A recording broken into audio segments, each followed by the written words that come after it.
Party की team के मजबूत स्तंभ और लीडरशिप, हमारे साथी गोपाल भाई, लोकप्रिय नेता यहाँ के, साथ साथ में गुजरात के मशहूर और बहुत सम्मानित पत्रकार और अब आम आदमी पार्टी के लीडर सुदान भाई, किशोर काका, हम सबके मेंटर, हम सबके बड़े आदर्श, हमारे युवा साथी और आम आदमी पार्टी की स्थापना से साथ में रहे मनोज भाई, दिल्ली से यहाँ आकर, जैसा अभी महेश भाई ने कहा कि आम आदमी पार्टी दिल्ली में कभी खाली प्लॉट की तरह से है, या गुजरात में एक ऐसे प्लॉट की तरह जिसपे अच्छा नया आधुनिक गुजरात का मकान बनाया जा सकता है, उसकी यहाँ नींव रखने वाले भाई गुलाब भाई, और साथ साथ आज इस पार्टी में शामिल हो रहे, इस पार्टी परिवार का हिस्सा बन रहे और अभी अपनी भावपूर्ण अभिव्यक्ति से हम सबके अंदर जोश भरने वाले महेश भाई। मैं सबसे पहले तो महेश भाई का आम आदमी पार्टी में स्वागत करता हूं और मुझे बहुत खुशी है कि गुजरात में आम आदमी पार्टी दिन दूनी रात चौगनी स्पीड से बढ़ती जा रही है।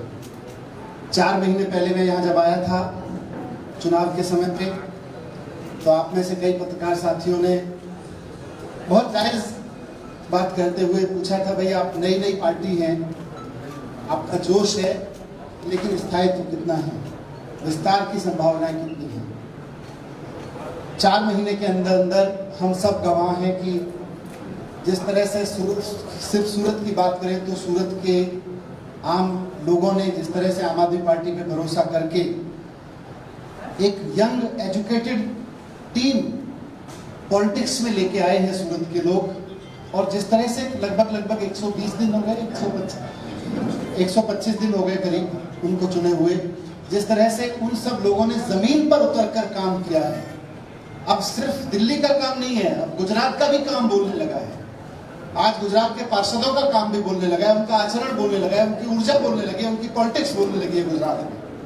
तो उस सब से प्रभावित होकर आज महेश भाई आम आदमी पार्टी परिवार में शामिल हो रहे हैं और ये आम आदमी पार्टी के प्रति, आज आम आदमी पार्टी के नेतृत्व राष्ट्रीय संयोजक अरविंद केजरीवाल जी की राजनीति के प्रति एक उनका सम्मान है कि उन्होंने इतना लंबा समय समाज सेवा में लगाने के बाद, और एक सिर्फ समाज सेवा नहीं, साथ साथ एक सफल उद्योगपति होने के बाद ये तय किया कि अब मैं आम आदमी पार्टी में आके वो सेवा करना चाहता हूँ जिसको मैं जीवन भर करता रहा, जिसके लिए मैं अपना कमाया हुआ पैसा लगाता रहा। आज मैं आम आदमी पार्टी में शामिल होकर गवर्नेंस में, राजनीति में वो बदलाव लाना चाहता हूँ जिसको मैं समाज सेवा के जरिए लाता रहा। ये हम सब के लिए सौभाग्य की बात है और हमारे सबके लिए, हमारे कार्यकर्ताओं के लिए उत्साह की बात है। आज मैं थोड़ा सा माफी चाहता हूँ, गुजराती के शब्दों को उतना नहीं पकड़ पाता हूँ, लेकिन उसके बावजूद कहते हैं ना कि भावना की कोई सीमा नहीं होती है, तो जिस भाव के साथ उन्होंने अपनी बातें रखी उससे बहुत स्पष्ट हुआ कि उनको भी बहुत उम्मीद है और गुजरात के एक एक व्यक्ति को बहुत उम्मीद है कि आम आदमी पार्टी के ये लोग अब गुजरात में एक नई राजनीति की इबारत को सफल बनाएंगे और उस सपने को सफल बनाएंगे जिसको सपने को लेके लोग कई बार कांग्रेस को और उसके बाद लगातार कई वर्षों से बीजेपी पे भरोसा करते आए हैं। वो भरोसा आम आदमी पार्टी के प्रति बढ़ रहा है। तो मैं आज इस अवसर पर अपने सभी कार्यकर्ताओं को बधाई देना चाहता हूँ, अपने सभी नवनियुक्त पार्षदों को जिन्होंने 125 दिन के अंदर अंदर इतना शानदार काम किया है, जमीन पर उतर कर के लोगों का विश्वास अरविंद केजरीवाल जी के नेतृत्व में उनकी राजनीति में और बढ़ा है, और उनके तमाम लीडर्स को बधाई देना चाहता हूं। मैं पुनः इस बात को दोहराना चाहूंगा कि आज पूरे देश में राजनीति की बात करें तो एक पार्टी है, और खासतौर से गुजरात की बात करें तो एक पार्टी है जो पिछले 20-22 साल से 27 साल से कई जगह पर सत्ता में बैठी है, वो सत्ता की पार्टी है, और एक पार्टी है जो जनता के बीच बैठी है और जनता के बीच से निकल कर आ रही है। आज आने वाला चुनाव जो होगा गुजरात का, वो सत्ता में बैठी पार्टी और जनता के बीच से निकल आ रही पार्टी के बीच ही होना है। और दिल्ली में जैसे मैंने अपील की थी दिल्ली के बारे में, कि दिल्ली में जब लोगों ने देखा कि अरविंद केजरीवाल जी की राजनीति की बदौलत वो काम 5 साल में हो सकते हैं जो कांग्रेस पिछले 80-90 साल के मकान में रह के नहीं कर पाई, और बीजेपी 20-20, 25-25 साल के मकान में रह के नहीं कर पाई, वो केवल 5 साल में वो काम हो सकते हैं। तो मैं गुजरात के साथियों को भी कहना चाहता हूँ, गुजरात के अपने भाइयों बहनों को भी कहना चाहता हूँ कि एक बार आने वाले समय में आम आदमी पार्टी में अपने विश्वास को और मजबूत करें, अपने संकल्प को और आम आदमी पार्टी के साथ खड़े हों।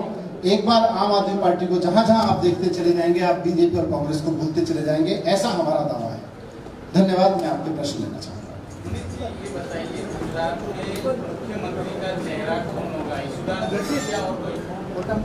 अभी मुख्यमंत्री से पहले हम जनता के बीच जाके ये चर्चा करना चाहते हैं कि आम आदमी पार्टी करेगी क्या।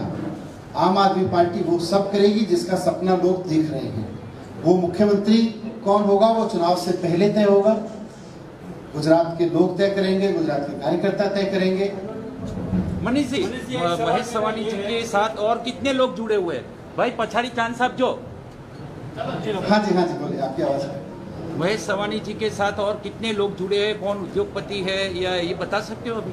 महेश भाई के साथ में, महेश भाई का आना अपने आप में इस बात का संकेत है कि सरकार में बैठे हुए लोगों के तमाम डरावने चेहरों के बावजूद, तमाम उनके आक्रांत एटीट्यूड, उनके अप्रोच के बावजूद आज गुजरात के आम व्यापारी में, गुजरात के आम आदमी में जो गुजरात के लिए सपना देखता है, कुछ संकल्प जग रहा है। आज महेश भाई में जगह है, अभी आप आने वाले समय में देखेंगे और बहुत सारे लोगों के अंदर वो जगेगा और वो आगे आके आम आदमी पार्टी ज्वाइन करके एक नए गुजरात के लिए सबका साथ आने। एक सेकंड, पॉलिटिक्स में दो ही पार्टी को ज्यादातर लोग पसंद करते हैं। अब ये तीसरी पार्टी, क्योंकि आगे भी जितनी भी पार्टी है, तीसरी पार्टी वो कामयाब नहीं, तो आपको लगता है कि आम पार्टी गुजरात में कामयाब? आपकी बात ठीक है, दो ही पार्टी को बात पॉलिटिक्स होगी, और अब जो पॉलिटिक्स होगी वो भारतीय जनता पार्टी और आम आदमी पार्टी के बीच ही होगी। मेरा प्रश्न आपसे सवाल ये बात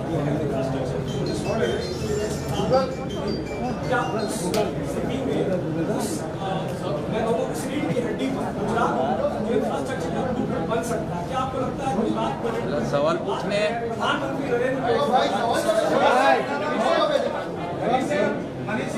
एक मिनट का सवाल। देखिए, अगर 5 साल में दिल्ली में हो सकता है तो ये सवाल तो गुजरात के लोग भी पूछ रहे हैं कि यहाँ 27 साल से बीजेपी क्यों नहीं कर पाई और उससे पहले कांग्रेस इतने समय रह कर पाई, वो क्यों नहीं कर पाई। आपने कहा दिल्ली कर सकती है, गुजरात भी कर सकता है, लेकिन एक चीज जिस तरीके से केजरीवाल जी पंजाब में जाके प्रेडिक्ट कर सकते हैं कि मुख्यमंत्री बनेगा, तो गुजरात में कौन से समाज का या कौन से जाति का व्यक्ति मुख्यमंत्री? आप आने दीजिए, प्रेस कॉन्फ्रेंस करेंगे इस बात पे और फिर बताएंगे। आपको आके सब रखेंगे, सब पे। भाजपा के कितने बड़े नेता आपके संपर्क में हैं? अभी समय आने दीजिए, बहुत सारे लोगों को जिनको उम्मीद है कि अब समय बदलेगा, राजनीति बदलेगी, बहुत लोग और जुड़ेंगे। आज कितने लोग जुड़ने वाले हैं? और गुजरात विकास मॉडल की बात होती है तो आम आदमी पार्टी के क्या मुद्दे होंगे आगामी विधानसभा चुनाव में? क्योंकि सरकार लगातार कहती है वो विकास कर सके, गुजरात मॉडल पूरे देश में ला सकते। देखिए, आज गुजरात में हम तो जहां भी जा रहे हैं, हमारे पार्टी के कार्यकर्ता चारों तरफ बन रहे हैं नए, और इसी उम्मीद पे बन रहे हैं कि भाई जो विकास की बात होती है उसमें स्कूल विकास में है कि नहीं है, सरकारी अस्पताल उस विकास में है नहीं, गांव के किसान के लिए, गांव के युवा के लिए रोजगार उसमें है कि नहीं है, ये सारी चीजें उसमें होती हैं। तो जो महेश भाई ने रखा, और ये महेश भाई का काम अपने आप में इस बात का प्रमाण है, उस विकास के मॉडल के बीच अगर गुजरात के एक उद्योगपति को अपना पैसा लगाकर वो काम करना पड़ रहा था जो सरकार को करना चाहिए था, तो गैप तो बहुत बड़ा है। हुकूमत के 27 पार्षदों पर और आम आदमी पार्टी के 2 जो शिक्षक समिति चुनाव 29 लोगों पर एफआईआर सूरत पुलिस में दर्ज हुई है, क्या कहेंगे इस मामले में? देखिए, मैं दिल्ली में भी इस बात को कहता रहा हूँ और यहाँ भी बहुत जिम्मेदारी के साथ और अपने, अब ये सारी चीजें साक्ष्य हैं, साक्ष्यों के दम पे कहना चाहता हूँ कि भारतीय जनता पार्टी, इसका शॉर्ट फॉर्म बीजेपी बना, भारतीय जनता पार्टी से आज उसका फुल फॉर्म भारतीय झगड़ा पार्टी हो गया है। आज उसके पास केवल और केवल झगड़ने के अलावा कोई एजेंडा नहीं है। वो सूरत नगर निगम में बैठती है तो आम आदमी पार्टी के कार्यकर्ताओं से झगड़ती है, वो वेस्ट बंगाल से झगड़ लेती है, उनके मुख्यमंत्री उसके चीफ सेक्रेटरी से झगड़ लेती है, वो ट्विटर से झगड़ लेती है। आजकल भारतीय जनता पार्टी केवल भारतीय झगड़ा पार्टी बनकर रह गई है। उनके पास ना गुजरात के लिए कोई काम है, ना देश के लिए कोई काम है। कोविड मिसमैनेजमेंट, उन्हें जब उनको मैनेजमेंट करना था तो वो चुनाव लड़ रहे थे, जब चुनाव हार गए तो चुनी हुई सरकारों से लड़ने लगे। तो आज की तारीख में केवल और केवल उनका यही काम रह गया है, और क्यों रह गया है उसको भी समझ लीजिए। मेरे साथियों ने इस पर चर्चा की मुझसे, उन्होंने मुझको बताया कि सूरत में नगर निगम में शिक्षा समिति जो है वो 600 करोड़ रुपए के शिक्षा के बजट पर फैसला लेती है। सूरत नगर निगम के स्कूलों के 600 करोड़ के बजट पर भारतीय जनता पार्टी मनमर्जी चलाती आई है पिछले कई वर्षों से। आज जब ये अवसर आया, सूरत के लोगों ने उनको चुनौती देके कहा कि अब हमें आप पे भरोसा नहीं है, तो ये मौका आया कि 2 पार्षद अगर आम आदमी पार्टी के उसमें शामिल हो जाते उस कमेटी में, तो उनकी 600 करोड़ की चोरी रुक सकती थी। आज अगर वो इसलिए नहीं लड़े इसलिए कि उनको 600 करोड़ की चोरी बरकरार रखनी है। भारतीय जनता पार्टी सूरत नगर निगम में शिक्षा के बजट की 600 करोड़ की चोरी को बरकरार रखना चाहती है, इसलिए उन्होंने सारी धांधली की और धांधली करके आम आदमी पार्टी के निगम पार्षदों को समिति में नहीं आने दिया। सर, अभी हाल ही में हार्दिक पटेल ने ये कहा है कि आम आदमी पार्टी भाजपा की भी पार्टी है, मतों का ध्रुवीकरण करती है और कांग्रेस को हराती है। देखिए, डेमोक्रेसी है। आज डेमोक्रेसी में इतने सारे पत्रकार यहाँ बैठे हैं, इतने सारे चैनल्स यहाँ बैठे हैं, सब एक दूसरे की बात को ऐड करके उसको डेमोक्रेसी बनाते हैं। वो जो राजनीति में कर रहे हैं वो डेमोक्रेसी को मजबूत करें, हम जो राजनीति में कर रहे हैं हम डेमोक्रेसी को मजबूत करें। हम सबको बताएं कि भारतीय जनता पार्टी के साथ बी सेटिंग किसकी है, सबको आरोप लगा है कि जरूरत से ज्यादा आपने ऑक्सीजन मांगा है, क्या स्पष्टता है? मैंने वहां भी स्पष्टता दी थी इस बारे में कि ये आरोप भारतीय जनता पार्टी ने अपने हेडक्वार्टर में एक रिपोर्ट बनाई और उस बीजेपी के कार्यकर्ताओं की रिपोर्ट के आधार पर लगाया है, क्योंकि उस सुप्रीम कोर्ट की ऑडिट कमेटी के जो सदस्य हैं वो खुलेआम कह रहे हैं कि ऐसी कोई रिपोर्ट ही नहीं है, ऐसा आरोप लगाना बेबुनियाद है, ऐसी कोई रिपोर्ट अभी बनी नहीं है।